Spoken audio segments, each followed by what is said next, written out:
മോങ്ങാനിരിക്കുന്ന പട്ടിയുടെ തലയിൽ തേങ്ങ വീണ അവസ്ഥയിലൂടെയാണ് നമ്മളൊക്കെ ഇപ്പോൾ കടന്നു പോയിക്കൊണ്ടിരിക്കുന്നതല്ലേ. ഒരു ഭാഗത്ത് യുദ്ധം, മിസൈൽ, അലേർട്ട്, ഇപ്പോൾ കുറച്ച് 2-3 ദിവസമായിട്ട് മഴ. അതുകൊണ്ടൊക്കെ തന്നെ നമുക്ക് പുറത്തിറങ്ങാൻ പറ്റാത്ത പല സാഹചര്യങ്ങളുണ്ട്. സോഷ്യലൈസേഷൻ തീരെ നടക്കുന്നില്ല. ഇതൊക്കെ ഏറ്റവും കൂടുതൽ ബാധിക്കുന്നത് ആരെയാണെന്ന് ചിന്തിച്ചിട്ടുണ്ടോ? ഇത് ഏറ്റവും കൂടുതൽ ബാധിക്കുന്നത് നമ്മുടെ മക്കളെയാണ്. നമ്മൾ മനസ്സിലാക്കുന്ന പോലെ ഈ സിറ്റുവേഷന് അവർക്ക് മനസ്സിലായിക്കൊള്ളണമെന്നില്ല. അതുകൊണ്ട് തന്നെ നമ്മൾ പാനിക്കായിരിക്കുമ്പോൾ അവർ അതിലും വലിയ ഒരു പാനിക് സിറ്റുവേഷനിലൂടെയാണ് കടന്നു പോകുന്നത്. ഇങ്ങനെ പാനിക്കാവുമ്പോൾ തന്നെ അവർ വളരെ ട്രോമൈസ്ഡ് ആവുകയും അതവരെ പിന്നെ അവർ വലുതായിട്ടൊക്കെ വരുമ്പോൾ അവരത് ഒരുപാട് ബാധിക്കുകയും ചെയ്യും. അതുകൊണ്ട് നമ്മുടെ മക്കൾക്ക് നല്ലൊരു സിറ്റുവേഷന് ഉണ്ടാക്കി കൊടുക്കുക എന്നുള്ളത് നമ്മുടെ ഏറ്റവും വലിയ ഒരു ഉത്തരവാദിത്തമായിട്ട് മാറിയിട്ടുണ്ട്. ഈ ഒരു സിറ്റുവേഷനിലൂടെ നമ്മൾ കടന്നു പോകുമ്പോൾ ഞാൻ പല ആളുകളെയും കാണുന്നുണ്ട്.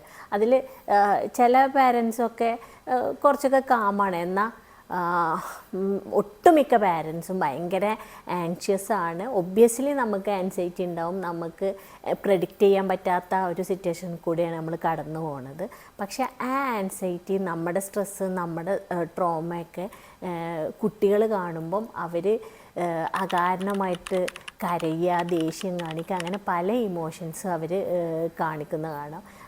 ഈ അടുത്ത് ഒരു കുട്ടിയുടെ അമ്മ ഭയങ്കര പ്രശ്നമായിരുന്നു. അവർ ഈ സൗണ്ട് വരുമ്പോഴും അലേർട്ട് വരുമ്പോഴും ഒരു മൂലക്ക് ഒതുങ്ങിക്കൂടുകയും ഒരുപാട് പ്രാർത്ഥനകൾ ചൊല്ലി പറയുകയൊക്കെ ചെയ്യുന്നുണ്ടായിരുന്നു.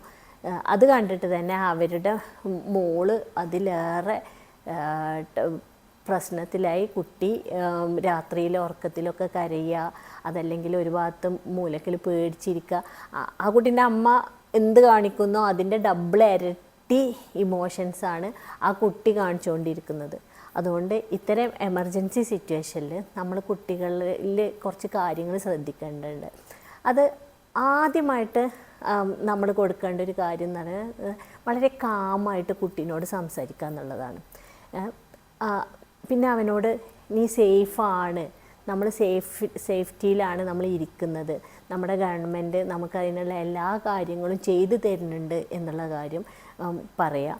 ഇപ്പോൾ അലേർട്ട് വന്നു, നമ്മൾ ഇതിൻ്റെ സൗണ്ട് കേട്ടു, ഈ സൗണ്ട് കേൾക്കുമ്പോൾ അതവിടെ അവർ തിരിച്ച് പ്രതിരോധിക്കുകയാണ്, ഇൻ്റർസെപ്റ്റ് ചെയ്യുകയാണ് എന്നൊക്കെയുള്ള വളരെ സിമ്പിളായിട്ട് കുട്ടിക്ക് പറഞ്ഞു കൊടുക്കുക. കുട്ടി ഇതിനെക്കുറിച്ച് എന്തെങ്കിലും സംശയം ചോദിച്ചാലും വളരെ സിമ്പിളായിട്ട് പറഞ്ഞു കൊടുക്കാം. അത് ഇൻ്റർസെപ്റ്റ് ചെയ്യുന്നതുകൊണ്ടാണ് ആ സൗണ്ട് ഉള്ളത്, അപ്പോൾ പേടിക്കണ്ട കേട്ടോ, നീ സേഫാണ് എന്നുള്ളത് കുട്ടിക്ക് പറഞ്ഞു കൊടുക്കുക. കുട്ടിയെ പാനിക്കാക്കാതിരിക്കുക. ചെറിയ ചെറിയ ഉത്തരവാദിത്തങ്ങൾ കുട്ടികൾക്ക് കൊടുക്കുക. നമ്മുടെ വീട്ടിലുള്ള ചെറിയ ജോലികളിൽ റെസ്പോൺസിബിലിറ്റി അവരെ ഏൽപ്പിച്ചു കൊടുക്കുക, നമ്മളെ ഹെൽപ്പ് ചെയ്യാൻ പറയുക. ഇത്തരം കാര്യങ്ങൾ നമ്മൾ ചെയ്തു കൊടുക്കണം. ഇത്തരത്തിലുള്ള ന്യൂസുകൾ, ടി വിയിൽ വരുന്ന വാർത്തകളും കുട്ടിയെ നിരന്തരം കാണിക്കാതിരിക്കുക. കുട്ടിയുടെ ഇമോഷൻസ് ഷെയർ ചെയ്യാനുള്ളൊരു സ്പേസ് കൊടുക്കുക. നമ്മൾ കരഞ്ഞിരിക്കുകയാണ്, അപ്പോൾ കുട്ടിയും കരയുമ്പോൾ കുട്ടീനെ നമ്മൾ കേൾക്കാതെ പോകരുത്. അതിനുള്ള ഒരു സ്പേസ് കുട്ടിക്ക് എന്തായാലും കൊടുത്തിരിക്കണം. പിന്നെ ഏറ്റവും പ്രധാനമായിട്ട് നമ്മൾ ചെയ്യേണ്ടത് കുട്ടിക്കൊരു റൂട്ടീൻ സെറ്റ് ചെയ്ത് കൊടുക്കുക എന്നുള്ളതാണ്. സമയത്ത് ഉറക്കം, ഭക്ഷണം, പഠിക്കേണ്ട സമയം, ഇതെല്ലാം കുട്ടിക്ക് സെറ്റ് ചെയ്ത് കൊടുക്കണം. ഇപ്പോൾ എന്തായാലും കുട്ടികൾക്ക് ഇപ്പോൾ സ്കൂളിലേക്കൊന്നും പോകാൻ പറ്റാത്തൊരു സാഹചര്യമാണല്ലോ ഇപ്പോൾ ഉള്ളത്. അപ്പോൾ എന്തെങ്കിലും കുറേ സ്കൂളുകളിലൊക്കെ ഓൺലൈൻ തുടങ്ങിയിട്ടുണ്ട്. അപ്പോൾ ഓൺലൈൻ ക്ലാസ്സുകളിൽ കുട്ടികളെ എൻഗേജ്ഡ് ആക്കുക. പിന്നെ കളിക്കാനുള്ളൊരു സമയം കുട്ടിക്ക് കൊടുക്കുക. ഇപ്പോഴത്തെ നമ്മുടെ ഒരു സിറ്റുവേഷനിൽ, നമ്മുടെ ഒരു സാഹചര്യത്തിൽ എന്താ, കുട്ടിക്ക് നമ്മുടെ അതത് കമ്മ്യൂണിറ്റിയിലൊക്കെ കളിക്കാനുള്ളൊരു സാഹചര്യമുണ്ട്, കമ്മ്യൂണിറ്റിയിലുള്ള ആൾക്കാരായിട്ട് സോഷ്യലൈസ് ചെയ്യാനുള്ള സാഹചര്യമുണ്ട്. അത്തരത്തിലുള്ള എന്ത് സാഹചര്യങ്ങൾ നമ്മൾ തന്നെ കുട്ടിക്ക് ക്രിയേറ്റ് ചെയ്ത് കൊടുക്കണം. ആ ഒരു സേഫ്റ്റി മെഷർമെൻ്റ് എടുത്തിട്ട് അത്തരത്തിലുള്ള സാഹചര്യങ്ങളിൽ കുട്ടികൾ, അടുത്തുള്ള ഫ്ലാറ്റിലുള്ള ആളുകളെ, വില്ലയിലുള്ള കുട്ടികളൊക്കെ ആയിട്ട് കളിക്കാനൊക്കെ കുട്ടീനെ അനുവദിക്കുക. അതല്ലാണ്ട് വീട്ടിലിങ്ങനെ പിടിച്ചിരുത്തിയിട്ട് പുറത്തേക്ക് പോകാനും അനങ്ങാനും സമ്മതിക്കാണ്ടൊന്നും അങ്ങനത്തെ ഒരു സിറ്റുവേഷനിലല്ല നമ്മൾ ഉള്ളത്. അങ്ങനെ സമ്മതിക്കാതെ ഇരിക്കേണ്ട ഒരു ആവശ്യമില്ല. ഈ എമർജൻസി സിറ്റുവേഷനിൽ കുട്ടികൾക്ക് വേണ്ടത് ഒരു കാമായിട്ടുള്ളൊരു പാരൻറ്റിങ് ആണ്. കുട്ടികളെ മനസ്സിലാക്കി സമാധാനത്തിൽ സംസാരിക്കുന്ന ഒരു പാരൻറ്റിന് കൊടുക്കാൻ പറ്റുന്ന സേഫ്റ്റി ഫീലിംഗ് വേറെ ആർക്കും കൊടുക്കാൻ കഴിയില്ല. അതുകൊണ്ട് തന്നെ അവരെ സേഫാക്കുക എന്നുള്ളത് ഒരു ആസ് എ പാരൻ്റ് എന്ന നിലയിൽ നമ്മുടെ ഏറ്റവും വലിയ ഉത്തരവാദിത്തമാണ്.